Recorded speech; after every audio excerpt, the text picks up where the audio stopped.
If we really want to talk about the fact that there are two systems of justice in the United States, that splits in a wide variety of ways. People have talked for a long time about two systems of justice applying when it comes to the rich versus the poor, for example. If you can afford a really good lawyer makes it a lot easier to navigate the criminal justice system. People have talked about a disparity in the criminal justice system between Republicans and Democrats, and we'll get to that in a little bit with regard to Donald Trump's indictment versus the treatment of Hillary Clinton. But there is also a two-tiered system of justice when it comes to people who are accused of crimes in blue cities who are white versus people who are accused of crimes in blue cities who are black. And that is particularly true when it comes to interracial crime. When it comes to intraracial crime, well, then the disparity goes away in the sense that if a black person victimizes a black person, pretty good shot that the victimizer will go to jail. And if a white person victimizes a white person, pretty good shot that the white person is going to go to jail. But if a black person victimizes a white person, the chances that that person is going to end up indicted for a bad reason, as opposed to a white person victimizing a black person, that they will get an equivalent sentence,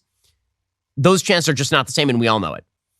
That's particularly true if you're talking about a controversial circumstance in which it is unclear whether a crime was even committed. So take, for example, a case in which a crazed white homeless person is subdued by a law-abiding black American Marine who subdues him, and then the white person dies. Do you think that black person is going to end up in the dock, indicted by a grand jury, and prospectively spending the rest of his life in prison? The answer, of course, is no. That is not a thing that would cross any prosecutor's mind. It would not end up in a courtroom. However, if a white person does it, and the person in question who died is a crazed homeless black person who is threatening people on the subway system, then the white person may end up in jail for the rest of his life. And that is the case currently with Daniel Penny. So we all remember the video on the New York subway system of a crazed black homeless person named Jordan Neely who assaulted old women, abused people on the streets, routinely threatened people. There's an outstanding warrant for him. He was on the subway system and he was openly threatening people, according to the other people on the subway system. And he was subdued eventually by U.S. Marine Daniel Penny. Penny came up behind him and he put him in a submission hold. I call it a submission hold and not a chokehold because the notion of a chokehold, which is, they're basically the same thing, but the idea of a chokehold is typically to cut off air supply, whereas a submission hold is very often to cut off blood supply. Blood supply is meant to basically put you to sleep. It's a sleeper hold, whereas cutting off your air supply typically can kill you. So not quite the same thing in terms of how we colloquially use these terms, even if legally speaking, they are the same thing. There's no question that Daniel Penny did not mean to kill Jordan Neely. And Jordan Neely, in all likelihood, we haven't seen the toxicology report yet. I would be shocked if he was not high as a kite because, again, if you are a homeless person who's living on the streets of New York acting erratically, there's a very good shot statistically that you are high as a kite. We know that Jordan Neely also had a history of drug use and drug abuse. And so in this particular case, we also know from the video that there is a black man who is helping hold Jordan Neely down because he was thrashing about and still apparently attempting a violent. There's a Hispanic man also involved. So it's like a cross-racial crew of people attempting to stop this person from threatening people on the subway system.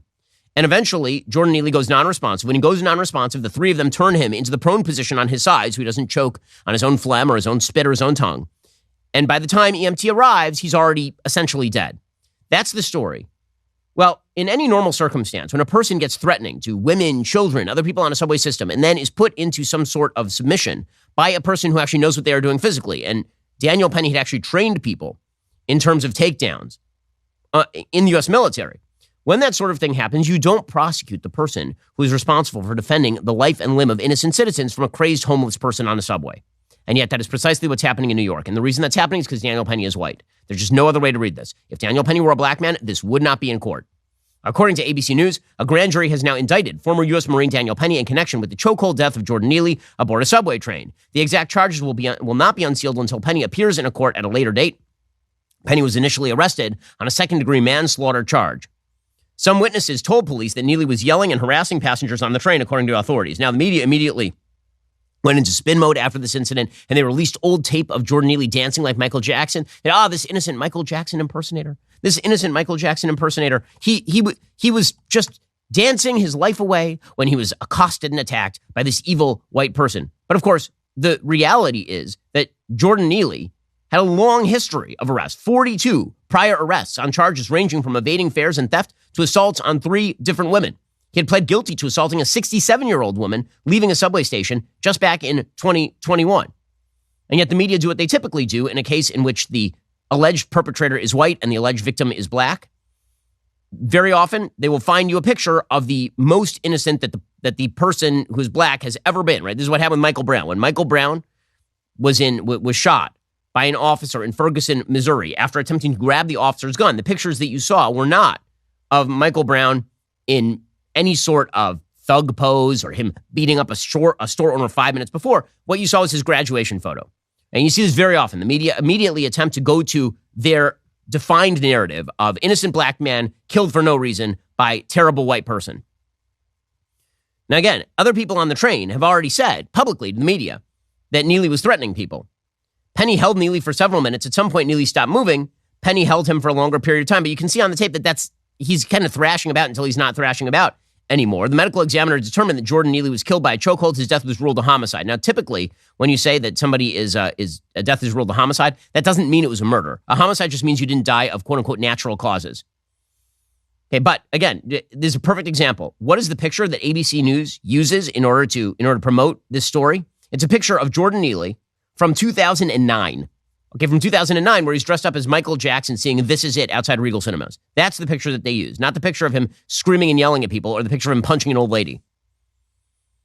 Apparently, Steinglass said prosecutors conducted a thorough investigation that included interviews with eyewitnesses, 911 callers, and responding officers before moving forward with a criminal charge. Neely had a long documented mental health history, and his family has, of course, come out of the woodwork with the help of Benjamin Crump, apparently, to try to sue. Because this is typically the way that this works. The family that was nowhere to be found when this unfortunate homeless crazed person was alive suddenly emerges from the woodwork when tragedy occurs. We'll get to that momentarily. First, it takes a special kind of company to want to partner with this show. As you noticed, I say a lot of things that may tick people off, but I say them because they are true. Well, I'm proud to stand behind companies that are willing to stand with this show. Pure Talk is one of those companies. They share my values, as well as the values of Matt Walsh, Candace Owens, Michael Knowles, the rest of the Daily Wire hosts. That's why we made them the official wireless partner of the Daily Wire, but that's not the only reason. Their coverage also happens to be excellent. It is premium coverage. Pure Talk is the most dependable 5G network in the United States. I use it myself.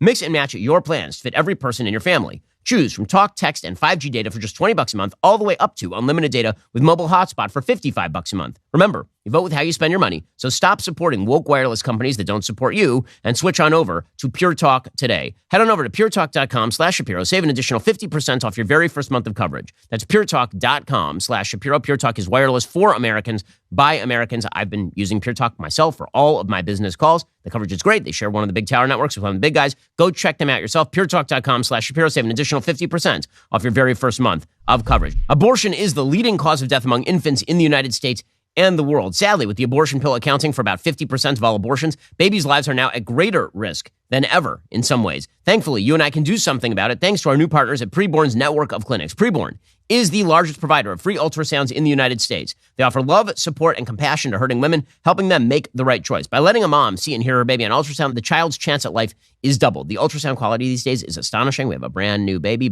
number 4, and we met him long before he emerged from the womb, and guess what? He is the same kid. Preborn clinics provide mothers who choose life with maternity and baby clothes, diapers, car seats, counseling, and much more. All of these services, up to 2 years of assistance, are provided free of charge thanks to people like you. Join me on my mission to save 17,000 babies from abortion. One ultrasound is just $28. A $140 donation gives 5 babies a chance at life. A $15,000 donation will cover the cost of an ultrasound machine and save countless babies' lives for years to come. All gifts are tax deductible. We're the answer to saving these lives, so help out today. Donate by dialing pound 250, say keyword baby. That's pound 250 baby, or go to preborn.com/Ben. That's preborn.com/Ben. Daniel Penny, he has now publicly responded to the charges.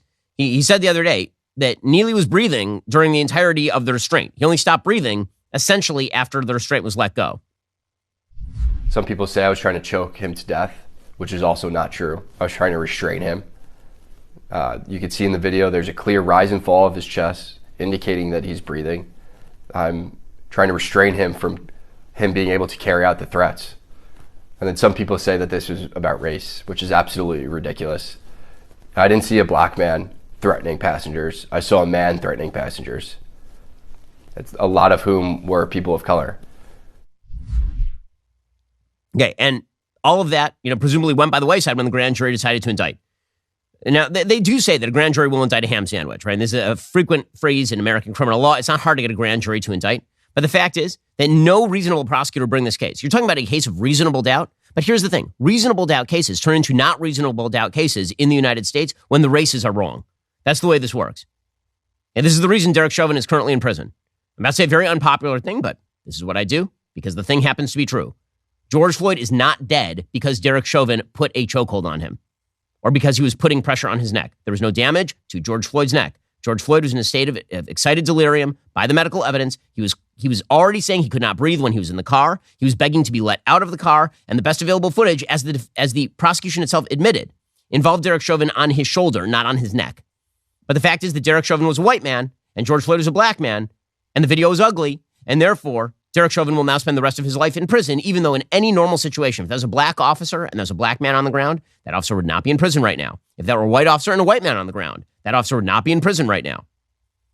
But this is the way that our justice system works. I'm going to talk about a two-track justice system. If it fits the narrative, you may find yourself in jail for the rest of your life. Daniel Penny described the situation on the New York City subway. He said, Jordan Neely was, in fact, threatening a lot of people. It's on Good Morning America. The three main threats that he repeated over and over was, I'm going to kill you, I'm prepared to go to jail for life, and I'm willing to die. Penny claims he was intimidated by Neely, who he says boarded the train and began yelling in passengers' faces. I was scared for myself, but I looked around, I saw women and children. He was yelling in their faces, saying these threats. I couldn't just sit still. Okay, so normally you would consider that a heroic act. Right? When someone is threatening somebody on the subway system, threatening women and children on the subway system, and somebody stops them, you would normally consider that an act of heroism. But again, the media saw the races. All they saw was the colors. And in this justice system, if the colors are wrong, that means that the media lynch mob, it's not common citizens. It's not everyday common citizens who are driving lynch mobs anymore. It is the media. The media decides that somebody is worthy of being hamstrung for the rest of their life. And then they whip people up into a lather, and then they unleash the lynch mob on the person. And that is how people like Daniel Penny end up in the dock, when the truth is they should be giving Daniel Penny the key to the city. Alrighty, guys, the rest of the show continues right now. You're not going to want to miss it. We'll be joined on the line by Senator Marco Rubio. He has a brand new book out. We'll get his opinion on Trump's indictment. If you're not a member, become a member. Use code Shapiro at checkout for 2 months free on all annual plans. Click that link in the description and join us.